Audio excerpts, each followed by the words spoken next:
চব্বিশ পরগনা নদিয়া নিয়ে প্রশাসনিক বৈঠক আর পালাবদলের পর এবার প্রশাসনিক বৈঠকেও পরিবর্তন। যেমন গুরুত্ব দেওয়া হলো বিরোধী সাংসদ বিধায়কদের, তারা উপস্থিত থাকলেন কাকলি ঘোষ দস্তিদার।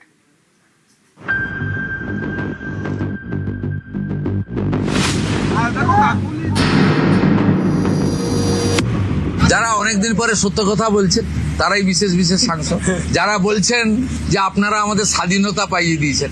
প্রশাসনটা সবার, প্রশাসনিক বৈঠকে চিরকালই আমরা আসি, সেটা কোনো দলীয় কর্মসূচি নয়। তৃণমূল আমলে বারবারই অভিযোগ উঠত, প্রশাসনিক বৈঠক হোক বা সরকারি কোনো অনুষ্ঠান, বিরোধীদের ডাকা হতো না। রাজ্যে পালাবদলের পর সেই ছবি বদলে দেওয়ার প্রতিশ্রুতি দেন মুখ্যমন্ত্রী শুভেন্দু অধিকারী। আগে 5 বছর মমতা ব্যানার্জি আমাদের ডাকতেন না, বর্তমান বিজেপির মুখ্যমন্ত্রী ওনাদের ডেকেছেন। আগে বিজেপির এমপিদের ফোন ধরতো না বিডিওরা, ডিএম তো দূরের কথা।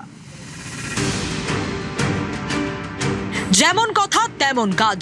21শে মে দুর্গাপুরের প্রশাসনিক বৈঠকে আমন্ত্রণ জানানো হয় বিরোধী সাংসদ বিধায়কদের। মঙ্গলবার কল্যাণীর সমন্বয় বৈঠকেও একই ছবি, রাজ্য সরকারের বৈঠকে বিরোধীরাও। উত্তর চব্বিশ পরগনা, নদিয়া এবং হুগলি 3 জেলার সমন্বয় বৈঠক ছিল এদিন। মুখ্যমন্ত্রীর বৈঠকে যোগ দিলেন তৃণমূলের বারাসতের সাংসদ কাকলি ঘোষ দস্তিদার এবং 6 বিধায়ক।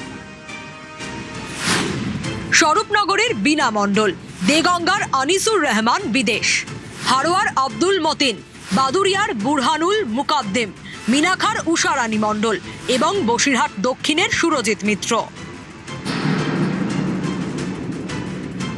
এটা প্রশাসনিক মিটিং, ওই জন্য এসছি, যেহেতু এলাকার কাজটা তো করতে হবে, তার জন্যই এসছি। আমি এর আগেও কোনোদিন তৃণমূলের রাজ্য সরকার থাকাকালীন কোনো মিটিং অ্যাটেন্ড করিনি। ফার্স্ট টাইম এমএলএ হয়েছি, কল পেয়েছি, ডাক পেয়েছি। এলাকা ডেভেলপমেন্ট করতে হবে, দেগঙ্গা প্রান্তিক গ্রামীণ এলাকা মানুষের জন্য কাজ করতে হবে, তার জন্য আমি দায়বদ্ধ। মানুষ জিতিয়েছে। এদিন মুখ্যমন্ত্রী শুভেন্দু অধিকারীর বৈঠকে যোগ দেন বারাসতের তৃণমূল সাংসদ কাকলি ঘোষ দস্তিদার। গত কয়েকদিন ধরে তাঁকে নিয়ে ঘাসফুল শিবিরে গৃহদাহ তুঙ্গে।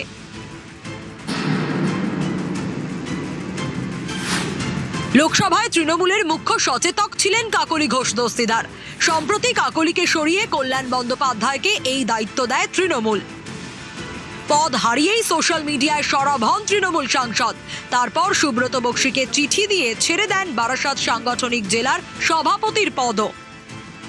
কিছু থেকে দিদি দলের সঙ্গে অনেক আগে আপনার দূরত্ব তৈরি হয়েছিল, সেটা একটা হয়েছে, কেননা ওরা এখন ভুলভাল নির্দেশ দিত, অথরিটেরিয়ান একটা অ্যাটিটিউড নিত, যেন ওইখান থেকে কথা বলছি আর আমাদের সবাইকে শুনতে হবে। তা তো নয়, জীবনের সবকিছু শেষ করে দিয়েছি শুধু গণতন্ত্রের প্রতিষ্ঠা করতেই রাজ্যে।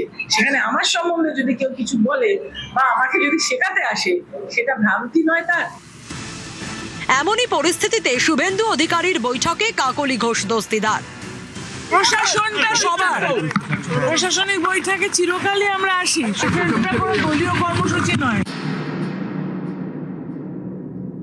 যারা অনেকদিন পরে সত্য কথা বলছেন তারাই বিশেষ সাংসদ, যারা বলছেন যে আপনারা আমাদের স্বাধীনতা পাইয়ে দিয়েছেন। আমি তো আপনাদের চ্যানেলেই দেখছিলাম বারাসতের সাংসদ কি বলছেন, তারপরে সরকারকে বললাম যে উনাকে ডাকুন, উনি নিশ্চয়ই কোঅপারেশন করতে চান। উনি আজকে বক্তৃতা করলেন, কোঅপারেশন করলেন, যাওয়ার সময় হ্যান্ডশেক করলেন, বলে এই প্রথমবার একটা ভালো মিটিং হলো। আমি এর আগে অনেক মিটিংয়ে যোগদান করেছি, বলতেই দেয় না। এটা খুব একটা সদর্থক ভূমিকা শুভেন্দু অধিকারী রাজ্যের মুখ্যমন্ত্রীর, যে তিনি প্রশাসনিক মিটিং এ বিরোধী বিধায়কদের ডেকেছেন এবং 15 বছরের একটা ধারাবাহিকতা সেটা পাল্টেছেন। একটা কথা আছে না, কবির সুমনের একটা গান আছে, বিরোধীকে বলতে দাও, বিরোধীকে বলতে দাও, বিরোধীকে বলতে দাও, তোমার ভুলের ফর্দ নিক। 15 বছর ধরে এই ভুলের ফর্দটা বোধহয় নেওয়া হয়নি, ঠিক হয়নি। এই যে বিরোধীদের ডাকা হচ্ছে, এটা সংসদীয় গণতন্ত্রের জন্য স্বাস্থ্যকর।